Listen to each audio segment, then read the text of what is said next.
And here is the result of the emergency plenary session that was held by the Nigerian Senate over the electronic transmission of election results in real time. So the Senate arrived at a conclusion that yes, the results of the elections would be transmitted electronically, but not in real time. Not in real time. And if the network is unstable, that means they would have to resort to reporting results manually. What are these people trying to do? Who are they fooling? Do they think we don't know what they are up to? Why are you putting a clause? Why the condition? Which means the Senate is saying that results will be transmitted either electronically or manually. You and I know what that implies, which means the electronic transmission will not happen. And even if it will happen, it would not be in real time. Now, the question is, what is the need for electronic transmission of results if the result will not be transmitted in real time? What is the need? Because if it is not done in real time, there is every tendency that they will be manipulated, which is what the citizens of Nigeria are fighting against.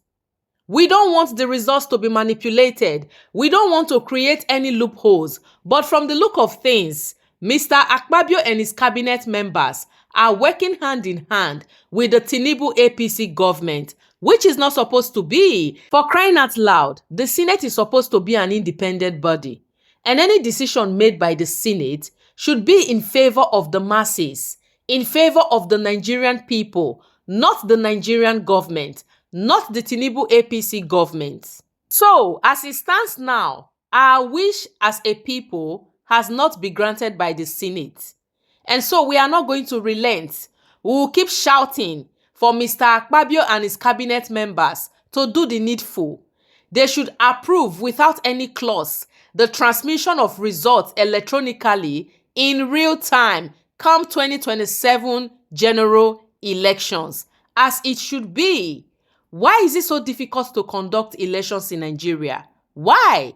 If these politicians are actually up and doing, if they are serving the people rightly, why would they be running helter-skelter, looking for loopholes to carry out electoral malpractice? In case you don't know, Mr. Tinubu and APC have been planning for 2027 elections as soon as he was installed as the president of Nigeria. From that day he became the president, they started planning ahead of 2027 elections. That is the reason he planted his agents in strategic positions of the government. Mr. Akpabio is in the Senate to do the biddings of the Tinubu APC government.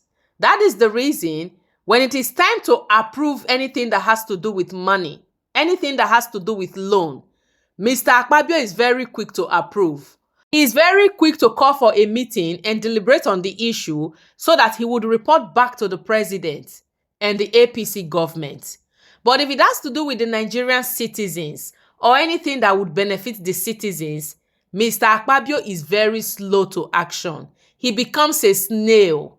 And when the Senate eventually deliberates on the issue, the outcome is usually negative against the wish of the people. Is it a crime to have something that looks like a free and fair election in Nigeria? Is it a crime?